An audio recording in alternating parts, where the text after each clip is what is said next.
علیکم ورحمۃ اللہ. وعلیکم السلام ورحمۃ اللہ وبرکاتہ. څنګه یې جی ښه زیات مزاج هم ښه دی؟ جی الحمدلله شکر دی. تاسو ښه یې؟ د ایډمیشن په حوالې سره لږ معلومات راکړئ. All right. Please hold.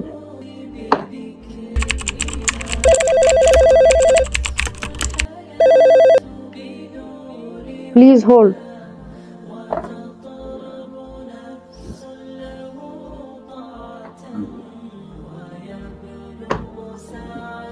دغه شان کالز روزانه مونږ ته راځي. هم په دغه بنا سره خپلو عوامو ته د ریلیف ورکولو دپاره د ایډمیشن دا پروسس را سره د ډاکومنټري په شکل کې تر اخره وګورئ. چېرته ځئ مو زمونږ سره اوسئ.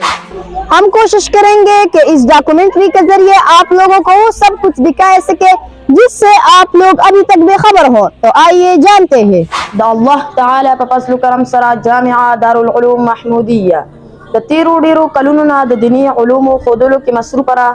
د ملګرو په خواهش سره د جدید تقاضو په وړاندې جامعه دارالعلوم محمودیه د یو نوي شعبي اسلامیک سکول سیستم په نوم پرانیسته وکړه چې د هغې ډیر شاندار نتایج مخې ته راځي. یہ اصل میں حضرت الشیخ قطب الاقطاب سندل بابا جی نور اللہ مرقدہ اور ان کے فرزند ارجمند اور جانشین حضرت شیخ المشائخ پیر طریقت رہبر شریعت مولانا فضل ودود صاحب حقانی دامت برکاتہم کی دعاؤں ان تک محنت اور جہد کا ثمرہ ہے. Apart from all these things, I want to share something you will never expect inside in a madrasa. So let's watch and enjoy. और एक अहम सवाल कि यहाँ क्या पढ़ाया जाता है इलियास? दलता इदारा के दरी शोबे कार कवी د مدرسې شعبه د جامعه دارالعلوم محمودیه په نوم د سکول شعبه د اسلامیک سکول سیستم په نوم کار کوي. دغه شان دلته د تزکیې او تربیت شعبه خانقاه حضرت سندل بابا جی په نوم کار کوي چې پکې زرګاو خلکو د زړه صفایي او تعلیم تنده ماتېږي. نو د دې نه مخکې د ټولو نه اول به مونږ پیژنو چې فرسټ ایډ وایي څه ده. فرسټ ایډ هر هغه سچویشن دی یا هغه ایډ دی هغه هیلپ دی کوم چې مونږ یو انجر کس کله انجري شي یا څه النس ورته راشي یا څه ډیزاسټر راشي او د هغې په منیجمنټ کې مونږ د هاسپټل د وړلو نه مخکې هغې ته کم هیلپ ورکوو کم کیر ورته ورکوو کم ټریټمنټ ورته ورکوو نو دې ته فرسټ ایډ ویلی شي. اوس فرسټ ایډ مونږ په مختلف سچویشن کې ورکولی شو. د دې ډېر زیات فواید دي. دغه فرسټ ایډ مونږ له د یو انسان زندگی بچ کولی شي، هغه د پوټینشل رسکس نه بچ کولی شي او نو دې څیزونو کې دا مونږ له ډېر زیات هیلپ راکولی شي. طلبه کرامو د کیر کود وخت زه ستاسو دپاره د یو طالب علم نه د قرآن مجید تلاوت ریکارډ کوم. راځئ زما سره اوسئ. د قرآن مجید یو څو آیات راته تلاوت کړه. ضرور. أعوذ بالله من الشيطان الرجيم. بسم الله الرحمن الرحيم. الله لطيف بعباده يرزق من يشاء وهو القوي العزيز.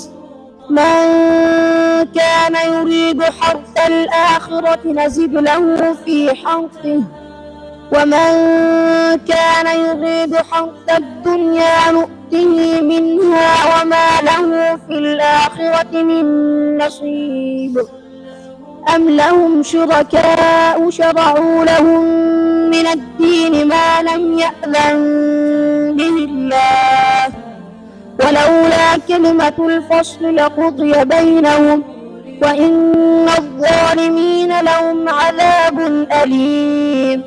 ترى الظالمين مشفقين مما كسبوا وهو واقع بهم والذين آمنوا وعملوا الصالحات في روضات الجنات لهم ما يشاءون عند ربهم ذلك هو الفضل الكبير.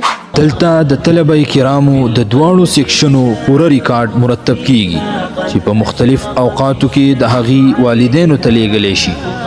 په دې اداره کې د علاقې غیر مقیم طلبه کرامو سره د ملک د لرو لرو سیمو نه راغلي طلبه کرام خپل دواړه تعلیمونه حاصلوي چې د هغې دپاره په اداره کې د بهترین هاسټل انتظام دی، 3 وخته خوراک، ټیویشن، روحانی ماحول، د قرآن گردان، اسلامی او بنیادی معلومات، د حفظان صحت متعلق سہولیات، د جسمانی ورزش دپاره گراؤنډ، داسې اهم کارونو دپاره نظام الاوقات مقرر دی. جامعه دارالعلوم محمودیه اینڈ اسلامک سکول سیسټم سندل په ډیرو خبرو د نورو ادارو نه ممتازه ده. خاص تاسو یو بل سوال هم چې د اډمیشن پروسس څه دی، نو راځئ چې د اډمیشن په پروسس هم پوهه کم. ستاسو سره څه اپډیټس دي؟ د داخلي د اعلان نه پس تاسو د داخلي فارم د سکول نه ترلاسه کولی شئ. ستاسو ماشومانو ته به د ټیسټ په بنیاد سره داخله میلاویږي چې هغه ټیسټ په 3 قسمه دی. اولنې چې زبانی جایزه د دیني علومو، دویم زبانی جایزه د عصري علومو، او دریم تحریري جایزه د عصري علومو. زموږ ټول وختونه مصروف وي، اول د مدرسې وخت وي بیا د سکول، دې دواړو نه مونږ یو شان توجه ورکوو. د لوبو دپاره مازدیګر وځو، د استادانو په نګرانۍ کې د ماښام نه بعد د مدرسې او د سکول ټیوشن کوو. مونږ د ادارې په هاسټل کې اوسېږو، د طعام او د قیام بندوبست هم دلته کوي. ستاسو د ټیم ورک نتیجه ده او ستاسو الحمدلله ویل کوالیفاید یې. د قوم ډېر بچي دلته داسې راغلي دي چې هغې نه خپل والدین مایوسه شوي وو. الله جل جلاله ستاسو د ښه تربیت، د ښه تعلیم او د هغې د ښه نګهداشت په وجه باندې هغه الله تعالی روان کړه او والدین د هغې نه بلکل سیټسفاید شو. زمونږ د جامعه دارالعلوم محمودیه اینڈ اسلامک سکول سسٹم سندل ذلدیر آپر تحت 2 شعبے کار کوي: حفظ و ناظره سکول سسٹم پرایمری تا هائی لیول، چې په بهترینه طریقه سره په دغه کې طلبا او طالبات خپل تعلیم حاصلوي. دې کال د دې ادارې منتظمینو د وخت د تقاضو پیش نظر په جدیده طریقه سره په درس نظامی کې د درجه اوله د شروع کولو اراده کړې ده. زمونږ د دې ادارې د تمامو شعبو د داخلو آغاز شوی دی. تاسو خپل قیمتي سرمایه یعنی خپل ماشومان د دینی او عصري علومو د حاصلولو لپاره زمون سره په جامعه دارالعلوم محمودیه اینڈ اسلامک سکول سسٹم کې اډمیټ کړئ. جزاکم الله.